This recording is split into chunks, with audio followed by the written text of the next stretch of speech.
Hello everyone and welcome to the PAPIEnglish podcast, the podcast where you improve your English and we also talk about some interesting things. And today we have episode 4 of the podcast. Episode 4 is called All About Coffee and English.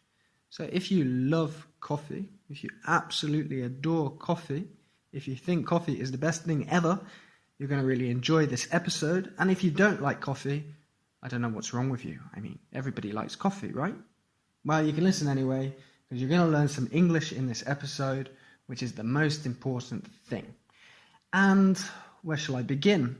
Also, listen to the end of this podcast, because I have a free book for you about the story of coffee. And this book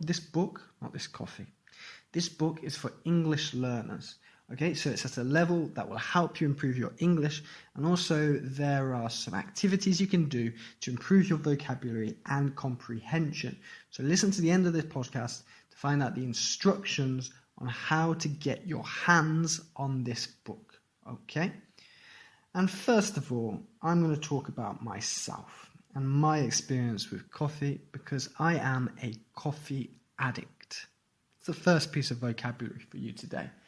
A coffee addict is a person who loves coffee, who adores coffee, who thinks coffee is the best thing ever.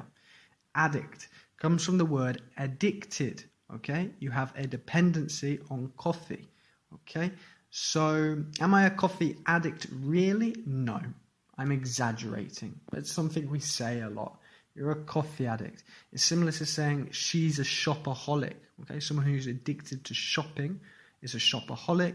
Someone who's addicted to chocolate is a chocoholic, okay? Coffeeaholic doesn't sound good, so we say coffee addict. So I absolutely love coffee. I drink coffee every day, especially in the morning. It helps me get up and go. And I've drunk coffee for many, many years. I've drunk coffee since I was a child, maybe since I was about 10 years old. Before that, I drank tea with milk, because I'm English and we are brought up drinking tea. It's something that's very normal. But as I kind of became a teenager, I started to get into drinking coffee. So get into something means to start doing something, okay? To start experimenting with something. So I got into drinking coffee because it was very fashionable. We had a new coffee culture, which came kind of from America, with the Starbucks, which is a chain cafe, let's say. So a chain cafe, a cafe that you have in different towns, different cities, and also in different countries, but it's the same brand. So Starbucks is a chain cafe, like a chain store would be IKEA, or a chain restaurant would be McDonald's. Okay, so it's an important word to know. A chain cafe. Remember that in English, the cafe is the bar, it's the place where you get your coffee. Coffee is what you drink, cafe is the place. So yeah, I used to go to Starbucks. It was very cool, it was very hip, it's what you did with your friends. And we drank the long coffees and your frappuccinos and with your cream and all these fancy things included in the coffee. It was very exciting. But actually I drank coffee before that. And I'm going to tell you about the typical coffee now that we drink in England at home. And I don't think you're going to be very impressed, but I think it's kind of interesting. So we drink granulated coffee. Granulated.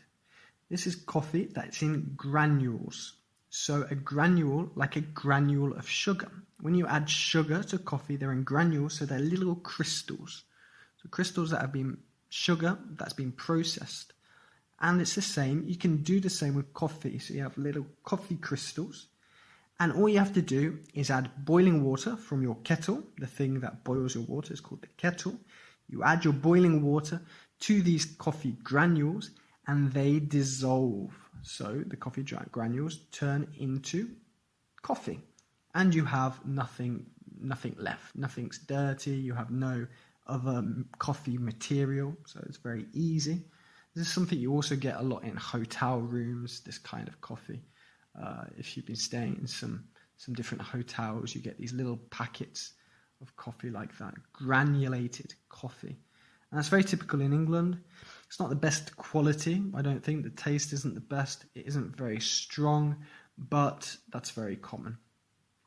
Now, another type of coffee that I drank a lot with my family was filter coffee.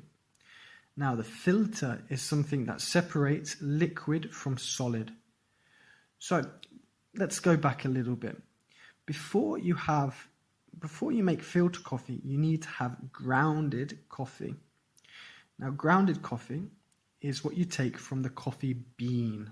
The coffee bean is the entire coffee cherry, let's say. The coffee bean is the thing that you see that looks like it looks like a bean, but you cannot use that to make coffee. You need to grind it. You use a machine that goes, a machine that grinds the coffee and turns it into a type of powder.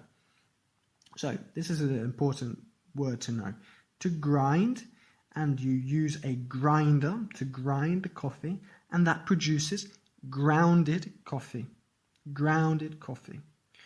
And you can separate the hard material that you don't want to drink and dissolve the coffee taste into water using a filter.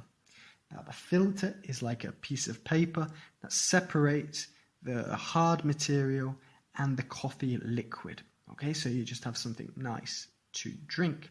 This is also something that I made, and I think this makes a very good quality coffee. But when you make it, it makes too much coffee. So I don't make it very often because I would have too much coffee to drink if I'm just making coffee for myself. Nowadays, I use a mocha. If you don't know what a mocha is, you need to speak to an Italian. Also, it's very popular in Spanish, Portuguese kind of countries, let's say Spain, Brazil, Argentina, Chile, etc. Colombia for sure. They use mochas, which is a metal instrument. You put water at the bottom part, and then you have a metal filter. So a metal thing that separates the water and the coffee material. And then you have a space which collects the drinkable coffee. Drinkable coffee, okay? So this works by putting it on a hob. Another piece of important vocabulary, a hob. A hob is something you usually have on top of an oven where you have a flame, which is an open fire, which you use to cook. It's called a hob. So maybe you do your frying on a hob, but you can also put the mocha on the hob. And this causes the water to rise, okay, to go up, to rise through the mocha and mix with the coffee, the grounded coffee. Again, the coffee is grounded and create coffee. So this is very good, especially if you want to make espresso. So it's a strong, intense coffee, which I absolutely love. Now, a coffee that I'm not so keen on, so if I'm not keen on something, it means I don't like very much, is Turkish coffee. I'm sorry if you're from Turkey. I'm sorry, I don't want to upset you. It's not my favorite type of coffee. I don't know if it's the taste or it's quite messy. Every time I make Turkish coffee, I make a mess. So my house gets dirty. I don't know why. So, correct me if I'm wrong, but Turkish coffee, you have a very finely grounded coffee. And you add this to hot water, which dissolves some of the coffee, and then the material that is left sinks to the bottom. So it goes all the way down to the bottom, and then you just drink the liquid at the top. My problem with this is, I don't know, it's the taste, or I just think it's too messy. Where I live, it's not a very popular type, but maybe I haven't drunk the good Turkish coffee. Maybe I need to go to a country where typically they drink this type of country to try it. I'm sorry, but it's not my cup of tea. Or should I say it's not my cup of coffee? So, going on to something slightly different now. It's not my cup of tea. It's a very British experiment to say it's not really something that I like. Okay, we can say it's not my cup of tea. Unfortunately, we cannot say it's not my cup of coffee. It's not my cup of tea. That type of coffee is not my cup of tea. Okay? Or, I don't like that colour. You painted the wall of your bedroom a kind of green colour, but it's not my cup of tea. I don't really like it. This is a really good expression to learn. So I'm going to look at some more expressions for you, actually. That mean that you can say, that means you don't really like something. Because you have to be careful when you say you don't really like something, because you don't want to sound rude. You don't want to offend people. I don't want to offend all of the Turkish people by saying I don't like their coffee. So these are kind of some expressions which are a little bit softer. They're not so aggressive, and like it's not my cup of tea. You can also say it's not for me. It's not my cup of tea, or it's not for me. That type of coffee is not for me. Do you want to go skiing? It's not for me. I prefer to go surfing. Okay. You can also say, I'm not into it. Okay, so if you're into something, you really like it. It's something you're very passionate about or interested in. So if you say, I'm not into it, it means, it's not my cup of tea. It's not for me. It's not my interest. Okay, so do you want to go and see a horror movie at the cinema? I'm not into it. I don't like horror movies. Another way you can say is, I'm not fond of it. Okay, if you're fond of something, you like something. So I'm not fond of it. It's not my cup of tea. I don't really like it. It's not for me. I'm not into it. Now, this is my favourite expression. I think you'll like this one as well. It doesn't tickle my fancy. It doesn't tickle my fancy. This is very expressive. It's a really cool expression. I think you should definitely try and use it in front of a native English speaker, because they'll be surprised, and also it's just really cool. So maybe you're at a restaurant and somebody says, do you want to try the oysters? So oysters, type of seafood with a shell. They've got a very strong taste. A lot of people don't like it. And you can say, it doesn't tickle my fancy. I'm not really feeling like that's what I want. It's a very polite way to say, no, thank you, I don't like that. Also, if you're at the restaurant and you're looking at the menu for some time, somebody might say, okay, so what tickles your fancy? Okay, what would you like? What interests you on the menu? What tickles your fancy? Or what do you want to do tonight? What tickles your fancy? Do you want to go to the cinema? Do you want to go shopping? Do you want to go to a bar? What tickles your fancy? What would you like to do? And then, of course, if you don't like something, or if you wouldn't like to do something, you say, it doesn't tickle my fancy. So to summarize, let's go through these expressions to say, I don't like something. It's not my cup of tea. It's not for me. I'm not into it. I'm not fond of it. It doesn't tickle my fancy. So for me, Turkish coffee doesn't tickle my fancy. I prefer other types of coffee. I'm more into mocha coffee. I'm very fond of filter coffee. Also, again, granulated coffee isn't really my cup of tea. Okay, so here are some different expressions about coffee. We've learned how to use the word coffee granules, which are kind of little coffee crystals. Grounded coffee, which is to make the coffee into a kind of powder, which uses a machine which is called a grinder. And the verb is to grind the coffee to make grounded coffee, like a kind of powdered coffee. We've also learned the vocabulary filter, which is the thing, like a piece of paper, that separates the water and the coffee material that we don't want. We've learned the word hob. Hob is the thing, the open flame on top of an oven that we use to cook and to fry. And we've learned some different expressions to say I don't like something. Okay, everyone. So one last thing before this podcast ends. At the beginning of this podcast, I told you about a book, a free book that you can get your hands on, which is available to you, and it's about the story of coffee. Now, the book you will get on PDF version, so you can download it, you can read it on your phone, on your iPad, on your laptop, etc. And it's for people who are learning English, so the level is perfect for you, and there are activities for you to do. Let me just take a quick look at this book. I'll tell you a bit more about it. So the book is the story of coffee, and it's got some different sections.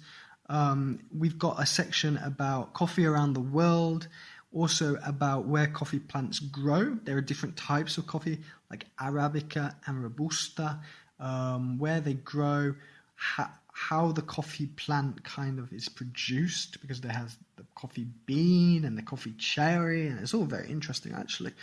And then kind of about the processing of the coffee and the shipping, the roasting of the coffee. Well, coffee is roasted. And we've also got about the history of coffee. I love this little story. I'll just share this with you. I'm going to read a little bit. This is one of the oldest stories of coffee from the 7th century. I'll read this little passage. Wild coffee plants grow in Ethiopia, North Africa. People tell a story about the boy Kaidi and his dancing goats. One day, Kaidi's goats eat coffee cherries and they start to dance. Kaidi eats some of the fruit. He starts to feel very active. He tells a monk about the fruit. The monk makes a drink with it. After drinking it, he can stay awake for a long time. I just love this idea that the first people who found that coffee gives you energy and makes you feel active saw these dancing goats that had been eating coffee cherries, coffee beans, running around dancing. I think that's quite a funny story. But anyway, yeah, there are some other stories about coffee, all about the history, different countries, different centuries.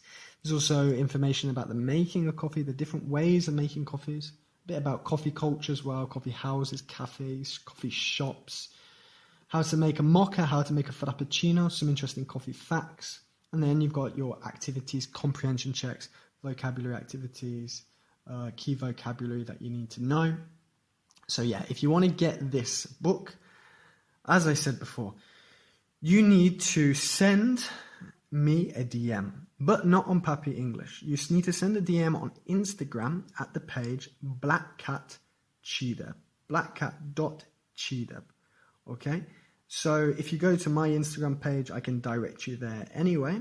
And Black Cat make these fantastic books for English learners, and I also work with Black Cat. I make English learning content, I make English learning videos, and our aim is to teach English through stories.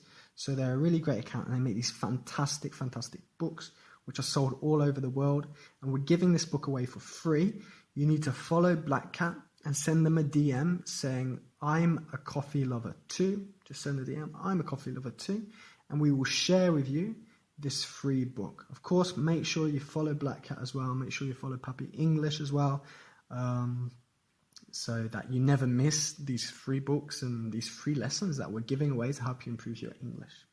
Okay, everyone, so I hope you enjoy the book, and I'm looking forward to the next episode of the podcast. We've done 4 episodes now, which is amazing. Hope you enjoyed it. Hope you learned some new vocabulary, and I hope you learned something new about coffee. Thank you for listening, and I'll speak to you in the next class.